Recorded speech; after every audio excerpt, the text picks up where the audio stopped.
Fight commentary breakdowns here. What up? You guys liked when we shared our funny fight stories. So I'll share with you a very, very quick one. This is from elementary school when I was in China. So in China, I was doing Kung Fu. And most people, besides Kung Fu, nobody did like Taekwondo or anything back then in the 90s. So the setup to this was second grade.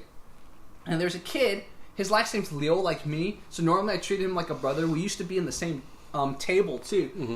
And then one day he was just in a bad mood or something. These are really rich kids. I don't know what rich people in the 90s would have a bad mood about.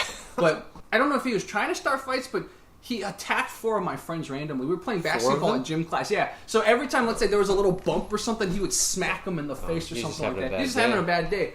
And one time, by the 4th friend he smacked, I just got pissed. So I went over and I just shoved him. So I pushed him. He went flying in that direction. So if this lens were longer, he went flying. And everyone just started laughing. Like, oh shit, yeah, I just pushed him and he went flying like a rag doll. So he gets mad, right? He comes at me, and I don't remember what happened, but I don't think he hit me. But the way he fought, he swung a lot of haymakers. So he was swinging haymakers, and somehow, eventually, people got him. So the friends were trying to like get him to calm down, and he was so pissed. So pretend you're holding me. He was like, ah! Ah! He was like going really angry, and then eventually he calmed down. So I thought it was over. I gave him a shove. He came at me, did a bunch of things. I fought him off.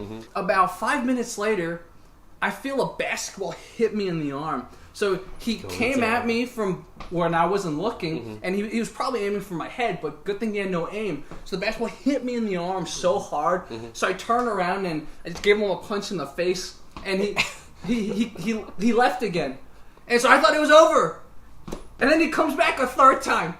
And this is when I went into Kung Fu mode. You gave him a punch in the face. Like, how hard? Probably not hard. He's your classmate, right? Okay. You're not trying to kill him. Okay, all right. So the 3rd time he comes, and now it gets serious. So he's coming at me.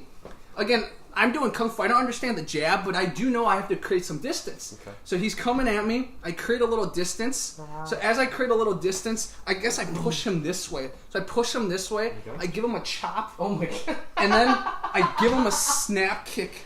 I don't remember what happens next because it becomes a blur. Because at that point, I realize I'm fighting for survival. This guy isn't giving up. So we're just going crazy. Eventually, I fight him off. And then the only reason I even remember my combo because the friends that I protected, they talked about it for hours. Like, oh my God, that combo was fucking amazing. You shoved him and then you chopped him and then you kicked him.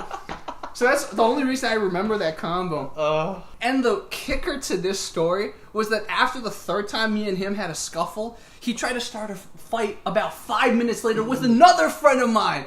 He smacked my friend in the mouth, and my friend smacked him back in the mouth, and then my friend ran.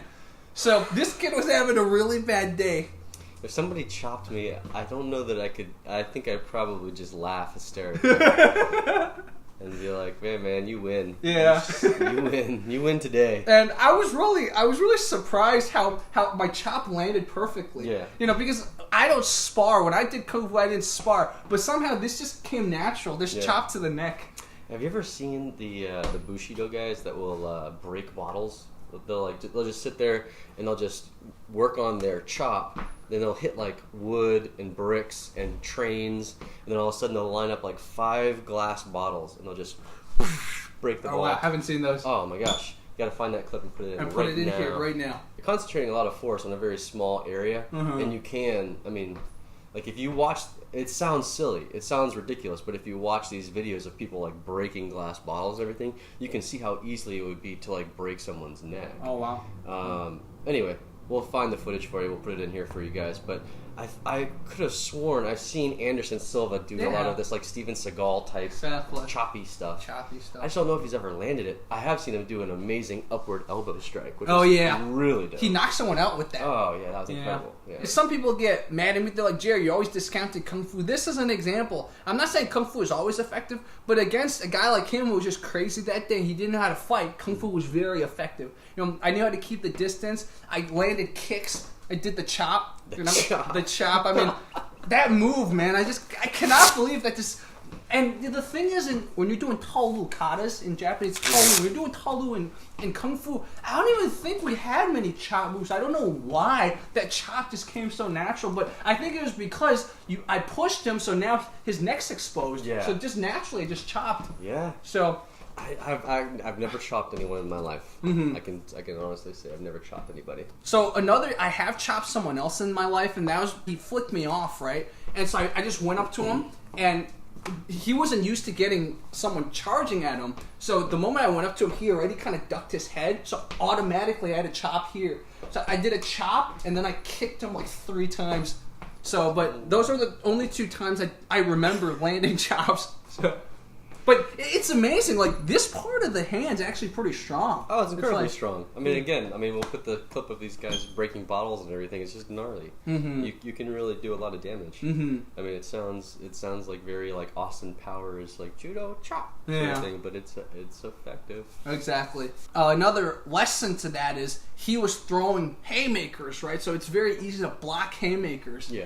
And the other lesson, and this is something I should have learned that day, but I didn't, is situational awareness. I thought the first time I engaged him, I fought him off. He was done. But the basketball he threw, I did not see at all. Yeah. So, like, imagine if he aimed a little higher, hit me in the head, and he was purposely trying to throw it at me so I didn't see. So maybe it would hit the back of my head, man. I would be in the hospital.